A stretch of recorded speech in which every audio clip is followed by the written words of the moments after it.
तो परमेश्वर के महान अनुग्रह से ये समय आ पहुंचा है कि हम नीति वचन के छठे अध्याय के ऊपर अब अपना ध्यान केंद्रित करने जा रहे हैं और एक रैबिनिकल इंसाइट हम नीति वचन के छठे अध्याय के ऊपर लेंगे और उन सब बातों को जानने का प्रयास करेंगे जिन्हें यहूदी लोग तो हजारों सालों से जानते हैं, लेकिन हम मसीही लोग उन बातों को कभी भी नहीं समझ पाए हैं। हम सिर्फ सरसरी नजरों से नीति वचन के वचनों को पढ़ते हुए निकल जाते हैं।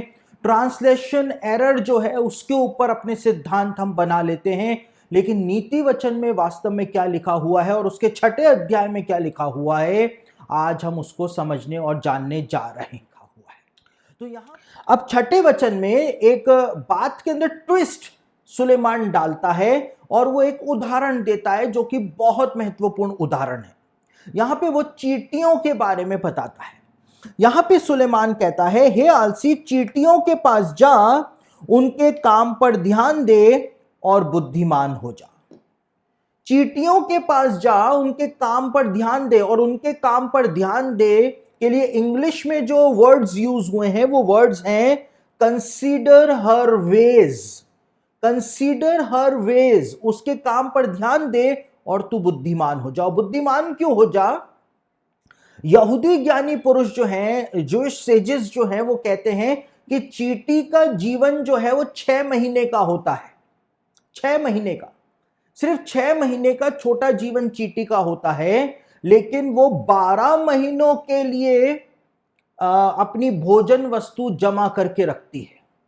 और क्यों रखती है? यहूदी ज्ञानी पुरुष कहते हैं कि चींटी ऐसा सोचती है।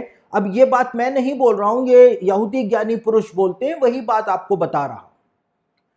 यहूदी ज्ञानी पुरुष कहते हैं कि वो अगले 6 महीनों का एक्स्ट्रा भोजन इसलिए जमा करके रखती है क्योंकि वो ऐसा सोचती है कि ये भी हो सकता है कि परमेश्वर उसके जीवन को 6 महीने और बढ़ा दे, तो उसके पास अगले 6 महीनों के लिए भी भोजन होना चाहिए, इसलिए वो भोजन वस्तु को जमा करके रखती है। इसलिए हे आलसी, चींटियों के पास जा और उसके कामों को देख। कंसीडर हर वेज। कंसीडर हर वेज जो है, उसके जो वेज हैं, उसके जो तरीके हैं, उसको देख आलसी। यहूदियों की जो मिद्राश है वो इस बात को बताती है कि चींटियों का जीवन 6 महीने का बहुत छोटा जीवन होता है, इसलिए उनको जल्दी जल्दी अपनी भोजन वस्तु जमा करनी होती है। और वो इतनी जल्दी में होती हैं, इतनी जल्दी में होती हैं, उसके बावजूद जब कोई चींटी कुछ सामान लेकर के जा रही होती है और वो सामान उसकी पकड़ से छूट करके गिर जाता है, नीचे आकर के गिर जाता है, और सारी चींटियां, क्योंकि सारी चींटियों का जीवन 6 महीने का होता है, तो सारी चींटियां जो हैं जल्दबाजी में होती हैं। उसके बावजूद जिस चींटी का सामान ऊपर से नीचे गिर जाता है ले जाते समय, कोई सी भी दूसरी चींटी जो है उस चींटी का जो सामान था उसको नहीं उठाती है, चुराती नहीं, क्योंकि उस सामान में से उस चींटी की सुगंध निकलती है। और इसलिए जब तक कि वही चींटी वापस से नीचे आकर के उसको उठा नहीं लेती है, तब तक कोई दूसरी चींटी उसको उठाती तक नहीं है। ये चींटियों के अंदर एक ईमानदारी होती है। इसलिए हे आलसी, चींटियों के पास जाकर के देख उनके तरीकों को, उनके अंदर ईमानदारी है, तेरे पास तो ईमानदारी भी नहीं है, तू तो सिर्फ आलस कर रहा है और बेईमानी करके पैसा कमाना मांग रहा है।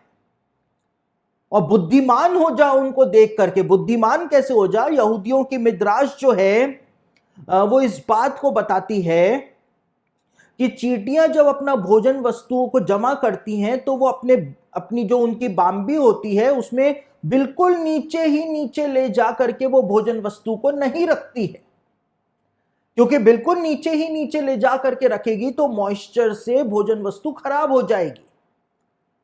और वो बिल्कुल ऊपर ही ऊपर बाम्बी में उस भोजन वस्तु को नहीं रखती है, क्योंकि बारिश की वजह से भोजन वस्तु खराब हो जाएगी। तो जो मिडिल चैम्बर होता है बाम्बी का, वहां पर यहूदी ज्ञानी कहते हैं वहां पर चींटी अपनी भोजन वस्तु को रखती है ताकि वो बिल्कुल सेफ जगह पर रहे। और इसीलिए यहां पर लिखा है कि हे आलसी, चींटियों के पास जा, उसके तरीकों को देख कि वो ईमानदारी रखती हैं आपस में, और उनको देख करके बुद्धिमान हो जा कि ना तो बिल्कुल नीचे ना बिल्कुल ऊपर, लेकिन बीच के अंदर वो अपनी भोजन वस्तु जमा करके रखती है। कहने का मतलब यह है, मिद्राश क्या बताती है? मिद्राश ये बताती है कि तू जब परिश्रम करे तो ऐसा परिश्रम मत करना जो इतना हल्का हो कि वो शॉर्टकट बिल्कुल भी मत मारना। बेमानी करके शॉर्टकट, जैसे चींटी अगर ऊपर ही ऊपर रख दे तो बारिश से उसकी सारी मेहनत खराब हो जाएगी। तो बेमानी करके तू शॉर्टकट मत मारना पैसे कमाने के लिए, क्योंकि वो बेमानी वाला पैसा जो है वो नष्ट हो जाएगा।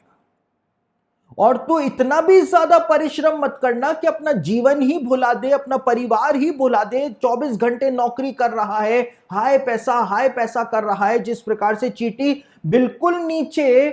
बिल्कुल नीचे डीप के अंदर भोजन वस्तु नहीं रखती, वरना वो भी खराब हो जाएगा।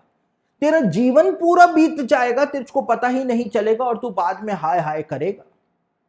इसलिए बैलेंस्ड लाइफ होनी चाहिए तेरी, बिल्कुल बैलेंस। जैसे चींटी बीच में, बाम्बी के बीच में रखती है भोजन वस्तु, वैसे ही तेरी लाइफ जो है वो बिल्कुल बैलेंस्ड लाइफ होनी चाहिए, तब तू जीवन का आनंद ले पाएगा। इसलिए चींटियों के पास जा और जा करके उनसे सीख, उसके तरीकों को देख के। सबसे बड़ा तरीका उसका जो है वो है कि चींटियां आपस में ईमानदारी रखती हैं, ईमानदारी, और ईमानदारी की वजह से ही वो सब अपनी अपनी भोजन वस्तु जमा करती है। अब आगे क्या लिखा हुआ है 7वें वचन में? 7वें वचन में चींटियों के बारे में ही एक महत्वपूर्ण बात बताई हुई है। उनके ना तो कोई न्याय होता है, न प्रधान, न प्रभुता करने वाला, तो भी वे अपना आहार धूप काल में संचय करती हैं और कटनी के समय अपनी भोजन वस्तु बटोरती हैं। अब यहां पर क्या बताया जा रहा है? यहां पर बताया जा रहा है कि चींटियों का कोई ऑफिसर होता ही नहीं है, कोई शासक होता ही नहीं है जो उनको डांटे कि जल्दी जल्दी मेहनत करो, जल्दी जल्दी पैर चलाओ, जल्दी काम करो। अब देखिए, हमारे यहां पर एक एग्जाम्पल दे रहा हूं, बड़े ध्यान से सुने। जिन बेचारों को नींद आ गई है, जो सो चुके हैं, वो भी ध्यान से सुने। जब हमारे यहां पर हम मजदूरों को कोई कंस्ट्रक्शन का काम देते हैं तो वो काम चोरी करते हैं। अब ये बात जो मैं बोल रहा हूं, ये 100% बोल रहा हूं कि वो काम चोरी करते हैं। जैसे ही ठेकेदार या कॉन्ट्रैक्टर आकर के खड़ा हो जाए तो उनके हाथ बिजली के समान चलते हैं, और जैसे ही कॉन्ट्रैक्टर गया नहीं कि उनके हाथ जो है वो स्लो मोशन के अंदर चलते हैं। समझ गए? लेकिन यहां पर सुलेमान कह रहा है, चींटियों को देख, उनके ऊपर तो कोई ऑफिसर भी नहीं है, कोई ठेकेदार भी नहीं है जो उनको डांटे कि जल्दी हाथ चलाओ, जल्दी पैर चलाओ, लेकिन उसके बावजूद उनको बहुत जल्दी रहती है, क्योंकि उनको पता है उनका जीवन छोटा सा है, उनको आराम भी तो करना है। इसलिए जल्दी जल्दी जल्दी जल्दी वो अपना काम निपटा करके और फिर आराम फरमाती है, आराम फरमाती है। उसी प्रकार से हमारा जीवन भी छोटा सा है, तो हम आलस नहीं कर सकते हैं कि हम बाद में कर लेंगे। बाद में कभी भी नहीं आता है, बाद में कभी भी नहीं आता है। तो जल्दी जल्दी अपना काम निपटाओ और आराम करो, क्योंकि जीवन छोटा है, चींटियों के समान ही हमारा भी। तो यहां पे लिखा है कि उनका ना कोई न्याय होता है, कोई देखने वाला भी नहीं है, कोई प्रधान भी नहीं है, कोई प्रभुता करने वाला भी नहीं है, तो भी वो अपना काम करती हैं और चोरी चकारी नहीं करती हैं, बेईमानी नहीं करती हैं कि किसी दूसरे की भोजन वस्तु चुरा करके अपने खत्ते में रख लें, ऐसा भी नहीं करती। कोई उनको दंड देने वाला भी नहीं है, तो भी ईमानदारी है उनके अंदर कि वो किसी का सामान चुराती नहीं है, साथी चींटियों का। और वे अपना आहार धूप काल में संचय करती हैं और कटनी के समय अपनी भोजन वस्तु बटोरती हैं। हार्वेस्ट के समय, कटनी का समय जो होता है, उसमें बहुत भोजन वस्तु मिलती है खेतों में, क्योंकि जब फसलें काटी जाती हैं तो दाने उछल उछल के गिरते हैं। तो चींटियां जो हैं वो हार्वेस्ट के समय अपनी भोजन वस्तु जमा करती हैं और समर टाइम में आराम से खाती हैं, क्योंकि समर टाइम में उनको वो दाने जो हैं, बालियां जो हैं, वो नहीं मिलती हैं, क्योंकि फसल की कटाई तो हो चुकी। तो जिस समय कटाई हो चुकी और अब कुछ भी नहीं है उस टाइम पे, वो आराम से बैठ करके खाती हैं क्योंकि उन्होंने प्रॉपर टाइम जो था उस समय मेहनत करी, इसलिए बाद में वो आराम कर रही। जो समय के ऊपर मेहनत करता है वो आराम से अपना बुढ़ापा काटता है, और जो समय पर जवानी में मेहनत करने से कतराता है वो उसका बुढ़ापा फिर मेहनत के अंदर बीत जाता है। और यहां पर एक और बात लिखी हुई है, यहां पर जो यहूदी रब्बी, जो यहूदी ज्ञानी पुरुष जो शिक्षा देते हैं वो ये देते हैं कि ये हार्वेस्ट जो है, कटनी का समय जो है, और ये धूपकाल का समय जो है, समर टाइम जो है, ये हार्वेस्ट और समर जो है वो इंसान की जवानी और बुढ़ापे को दर्शाते हैं। ये मेटाफर है, यानी कि हार्वेस्ट टाइम जो है, कटनी का समय जो है वो जवानी का समय है। जितनी भी मेहनत कर सकते हो जवानी में कर सकते हो। और ये समर टाइम जो है, जिसमें कोई भोजन वस्तु नहीं मिलती है चींटियों को, वो इंसान का बुढ़ापा है।